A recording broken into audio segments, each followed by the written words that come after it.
Hi there, it's Carl Irwin, the Common Magician, and I've got something interesting to discuss. This is actually a continuation on a discussion that we've been having over the last couple of videos.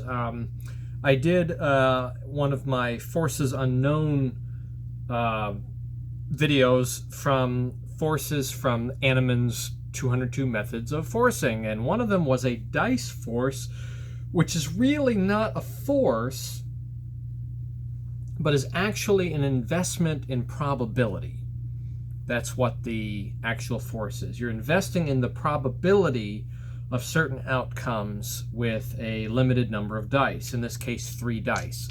And Anneman states in the book that the investment in probability, I don't know if I have the page here, it's centered on 10 and 11. The outcomes of 10 and 11 when rolling 3 dice. And when you do this, you end up with, can't remember what his statement was. Let me see if I can find it here. So using 2 dice, 3 dice can be rolled, and the numbers added together for a card selection or book page. This is merely needs effrontery and confidence. The numbers 10 and 11 are the most common totals of 3 dice, as they can be made with more combinations than any other. Just roll the dice, and a glance tells you the total. If right, that's that, but if not, just roll again, remarking that every time they roll, a different number pops up. In 2 or 3 rolls, your number will hit, and when it does, you merely ask someone to add up the numbers and start counting. A card placed 11th from the top can be found by either 10 or 11. So he's actually giving this in relation to cards, as I discussed, and I'm not sure that's the best way to use this. But the probability, he doesn't really state the probability of it, except to say in 2 or 3 rolls your number will hit, and when it does, you merely ask someone. So is that true in just 2 or 3 rolls? We're going to look at that. I want to talk about how I was thinking about this, and how I was thinking about it was wrong. It was not incredibly wrong, but by mere luck, I was close to the right odds calculation, but I was calculating incorrectly. Partly because I was thinking like a magician rather than like a mathematician, which I hate math. I don't really enjoy math, didn't do well in math in school. But I should have been thinking more carefully about my calculation to get my numbers. Here is how I was thinking. I've got 3 sets of 3 dice here. I was thinking about rolling 3 dice like this. 3 dice, right? And you get an outcome. In this case is 1, 3, and 6. That's my outcome. Or rolling 3 dice like this. In this case I get 5, 1, and 1, right? Or rolling 3 dice like this. In this case, I get 1, 5, and 1. So each one of these is essentially the same thing. The perspective there being, if this makes sense, that these dice really are not differentiated from each other. It's merely 3 dice. It doesn't matter, in this case, if this is 1, 3, or 6, or if this is 6, 1, and 3. That's the same roll. Each one represents a 6, 1 represents a 1, 1 represents a 3. That is the combination, the one and only combination that can come up with that particular number in that way with those 3 numbers, right? So I'm thinking about it in this way, which is the way we tend to think about the calculation of outs. There's no redundancy, right? You don't duplicate the out. There's one out. There's only one configuration, is the word we'll use. So this is a configuration. It doesn't matter which one is which, is only one configuration. All the other variations on that same configuration are just the same configuration. And by that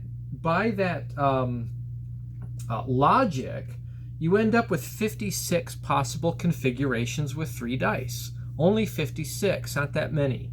And this is, again, this is not the right way to think about it, but I want to take you through this before we look at the right way to think about it, which really is the more intuitive, logical way. This is kind of the converse of the argument that we talked about not too long ago about calculating odds for any card at any number. It's kind of the opposite problem. When we think about the calculation of any card at any number, we think as a magician, in that we're thinking about the prediction of two pieces of information, but that is not what is actually happening, right? In any card at any number, it's really only one piece of information that is being predicted. In spite of the fact that there are two variables, the two variables are only ever creating one prediction. It's hard to think of it in that way, but if you think about it in that way, which is mathematically correct, you realize that the odds are 1 in 52, not 1 in 2,704 or whatever. It just isn't. It isn't. Doesn't mean you shouldn't present it in that way, but it isn't. It's actually 1 in 52. That's what the real odds are. And by the way, recognizing what the real odds are helps you with your method. Because if you can actually understand the mathematical odds of any card at any number, then you can use that as a method. Because if you know your stack and you have someone call a number and you have someone call a card and you know the pre-configuration, you can use chance opportunity to have a hit, right? You can use that is a method. And it's important to understand the actual probability in using that as a method. If you're under the assumption that the probability is 1 chance in 2,704, then you don't really have a method to use because it's never going to hit like that. Those odds are too big, but because it's 1 in 52, it does. Anyway, I digress. This is the converse side of that, because when I was thinking about this, I was thinking about it in terms of outs, meaning configurations, but that is not accurate to the odds. The odds are actually something different. But anyway, 56 configurations. The bell curve outcome, it's kind of a bell curve. You have a small change at either end, the high number, the low number, the high number being a maximum of 18, the low number being a minimum of 3, because dice can't make less than 3. 3 dice can't make less than 3, and 3 dice can't make more than 18, 6, 6, 6, and 1, 1, 1. You have only one configuration for both of those. You go inward from there, so 17 on the high end or 4 on the low end. There's only one configuration for those as well. Only one configuration. There's only one combination of numbers that get you there, and any other version of that among the dice is just really a duplication of that one configuration. But then it starts to go up. You go to the third one end, which is 5 on the one end. There's 2 ways to get to 5. For 16, there's 2 ways to get to 16. And they march upward until you get to 9. 9 has 6 outs, 6 configurations. 10 has 6 configurations.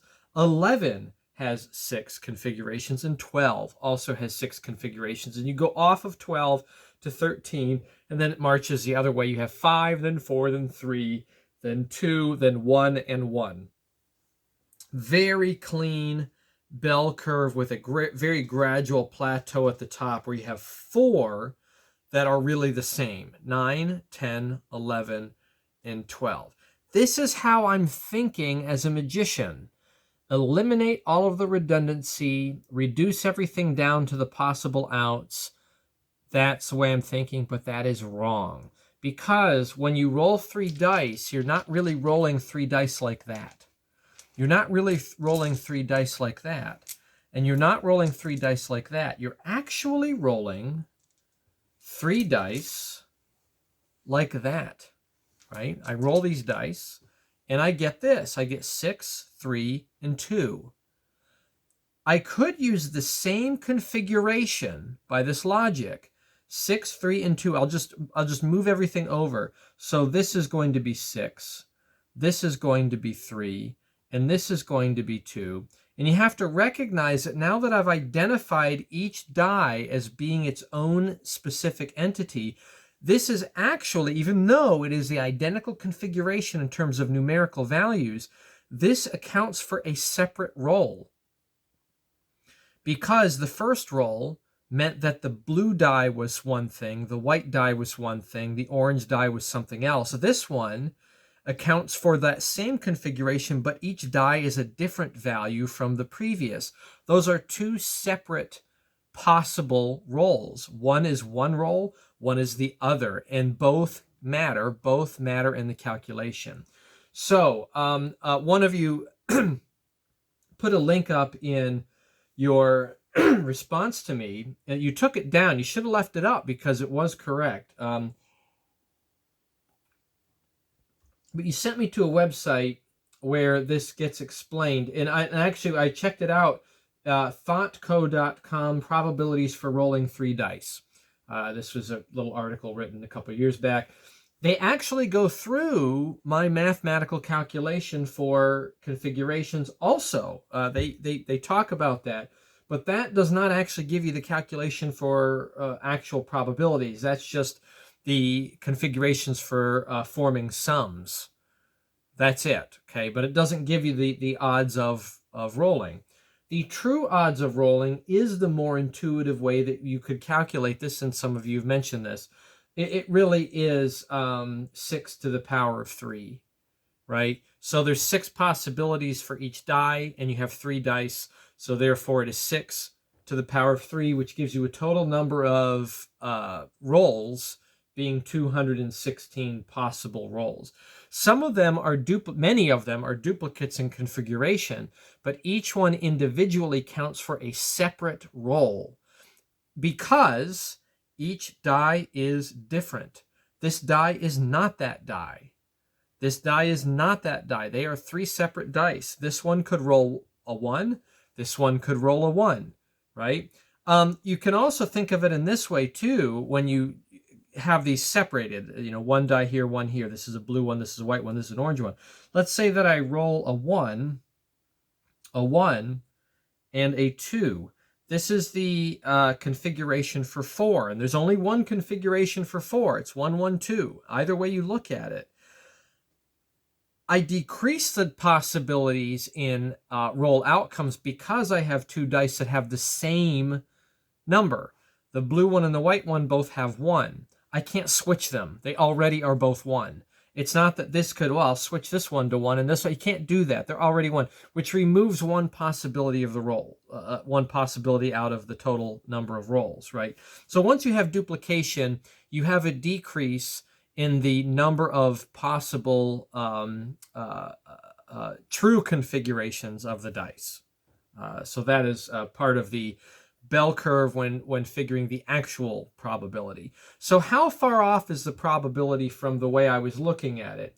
It's not terribly far off. It is a little different, but it's not terribly far off. So here's what I came up with. When I was thinking about 56 configurations, right, considering dice to be more like this, that redundancy is canceled out. Again, that's the wrong-headed way to do it. But when I was thinking of it like this, I came up with these odds. You had 4 central numbers, 9, 10, 11, and 12, all had 6 configurations, therefore they were equal. And I figured that that was 11% for each number. 11% of the time, rounding up a little bit, you're going to get a 9. 11% of the time, you're going to get 10. 11%, you'll get a 11. 11%, you'll get 12. Together, because of the incomplete whole values, together it would account for 43% of rolls by this calculation. It's not correct, but that's what I came up with. So 11% for each individual number, 9, 10, 11, 12, 43% for the total, all 4 together, which is pretty good if you have a 4 ounce, 9, 10, 11, and 12. This is why I figured I was getting a lot of 12s. Talk more about that in a minute, because I was noticing as I was testing this out in preparation for the video, I kept getting 12s. 12 seemed to be the bigger one. Turns out that my sample rate was just too low, but it also turns out that the probability of 12 is not far off from 10 and 11 either. So we'll talk about what to do with that in a minute.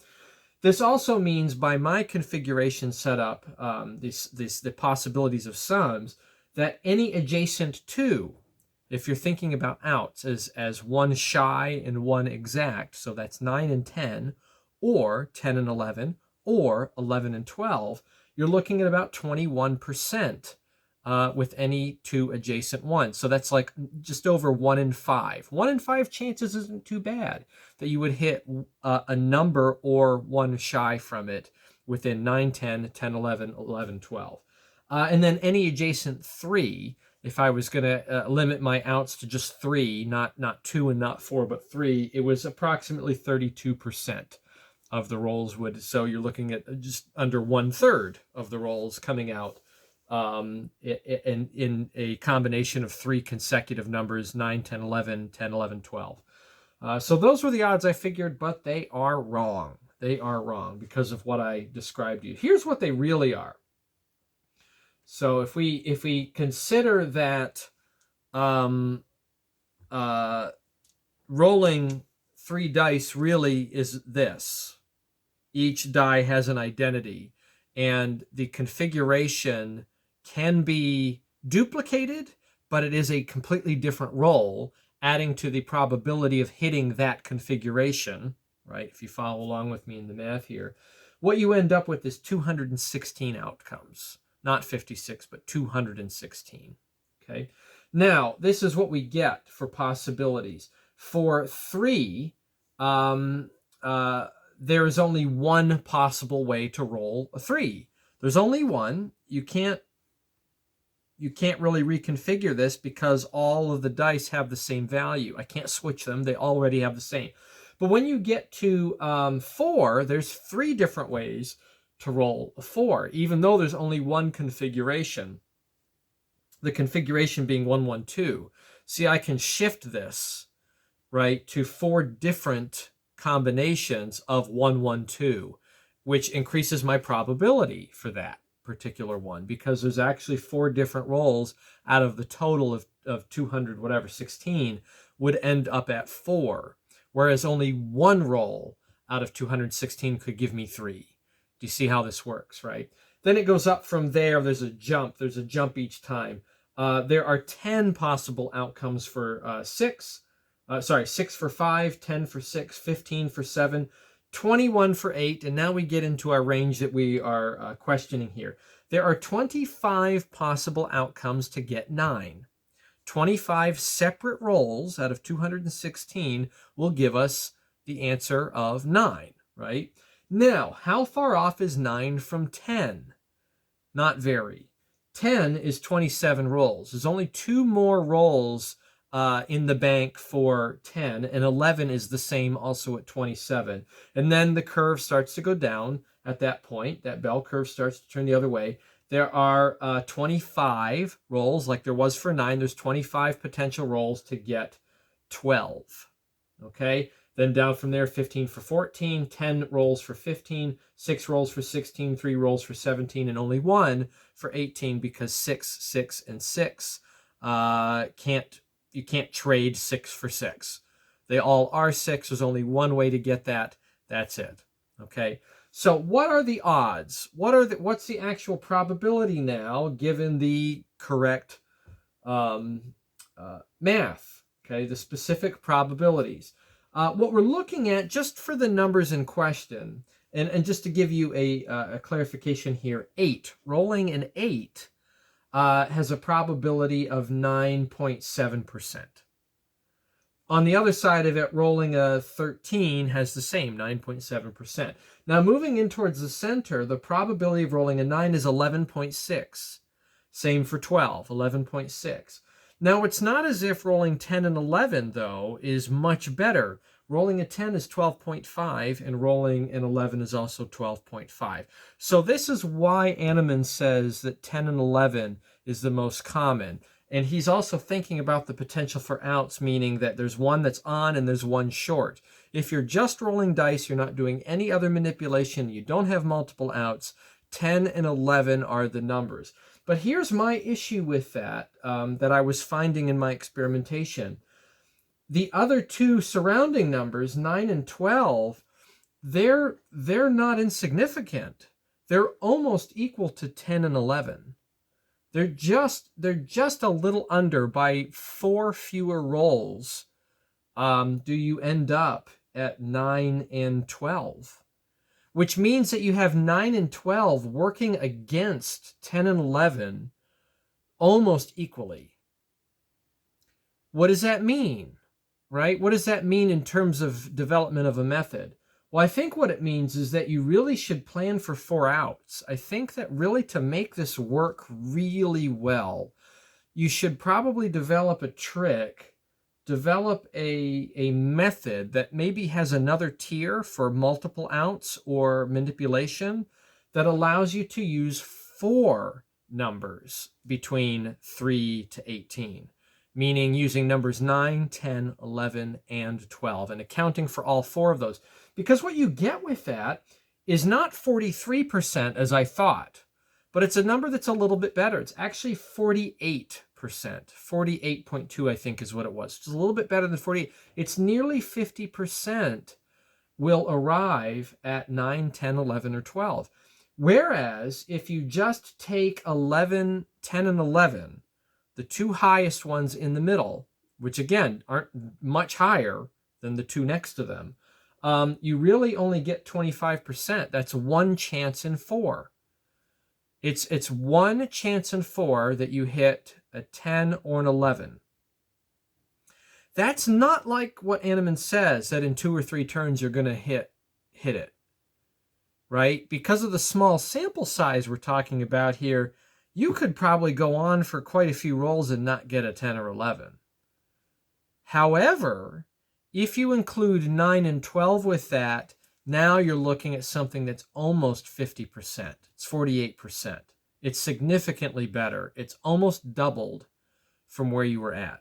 Now, my calculations gave you the opportunity, what was it, for 2 different ones, in 2 consecutive numbers in those central values, 9, 10, 11, 12. I think I calculated like 21%, which is not one chance in 4. It was a 1 in 5, just better than 1 in 5. Again, those odds are incorrect.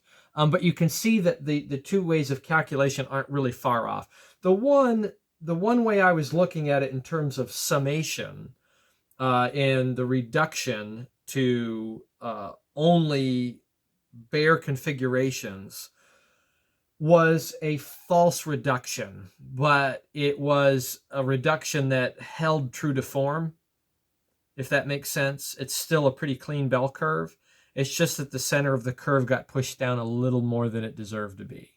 Okay, so what does this look like if we include 4 outs, 9, 10, 11, and 12? If you create a method beyond the mere roll, the odds of the roll, but the inclusion of 4 potential outs out of all of those, 3 to 18, it starts to look like a flip of a coin. Now you're into Annemann's territory. Within 1 or 2 rolls, you'll hit something you can work with.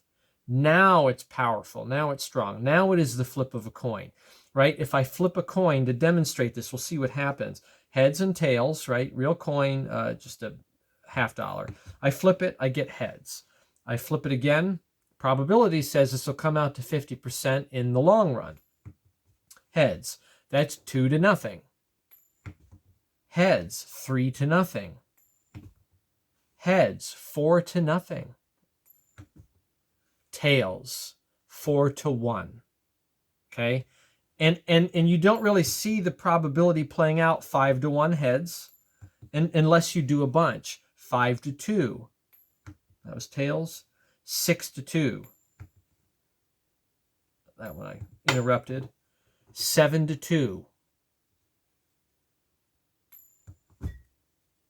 8 to 2. 8 to 3. 9 to 3. 9 to 4. 10 to 4. 10 to 5. 11 to 5. 12 to 5. Right? I can go on. 12 to 6. Eventually, you do this, those tails will catch up. Right? You do 1,000,000 coin flips, and it's going to be closer to 50-50. But you got to go a long way until you can guarantee those odds, right? Because each flip is 50-50. Each flip is 1 chance out of 2, right? Every time you roll the dice, there's no memory in this. It's not like each time you roll, your odds improve. Your odds don't improve with each roll that you're going to hit that. But it is in the realm of a flip of a coin. It's nearly 50% on each roll that you are going to hit 9, 10, 11, or 12. And that's why 10 and 11 probably isn't as good. 1 chance in 4. You see how off it was with the flip of a coin, 50%. I don't know, I did maybe 12, yeah, 12, what was it? 18 flips, and I ended up at 12 to 6, right? Which was 2 to 1 after that many. Okay, that's what can happen in a small sample set, even with 50-50 odds. 50-50 odds are going to be the same here. So I think you want to include 9 and 12. And you have a better trick and a better use for this.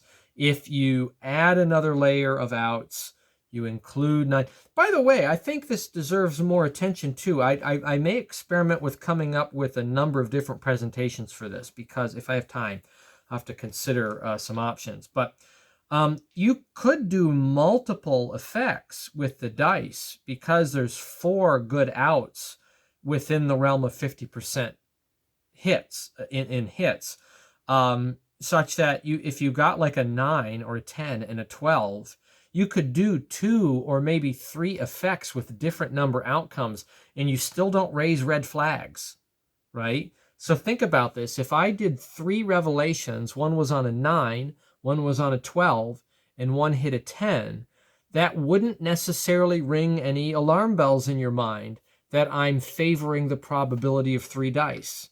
It still seems that one number is as likely as any other, and the possibilities are vast, right?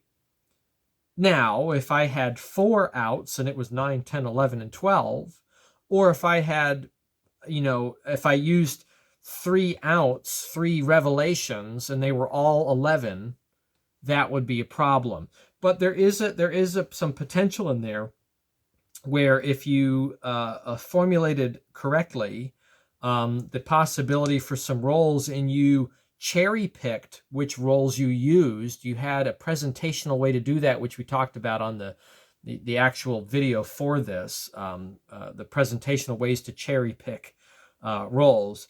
If you were able to do that and you got a diverse set of rolls in among those 4 possibilities that get you 48%, you got a pretty solid routine, right, of revelations from fair dice, completely fair dice. These are dice you could take off of a board game, off of a game shelf, and you could use them in a fairly seemingly impromptu environment. So it's something to think about. I think this deserves some thought and formulation, and we may do that in the future. But anyway, did want to share those odds with you, what they really were, and the proper way to calculate it. It is the logical, it really is the logical mathematical procedure that some of you pointed out. 6 to the power of 3 gives you your total, and then from there you can do your calculations. So that's what I got for you, and best of luck. Good luck with that. Happy magicking.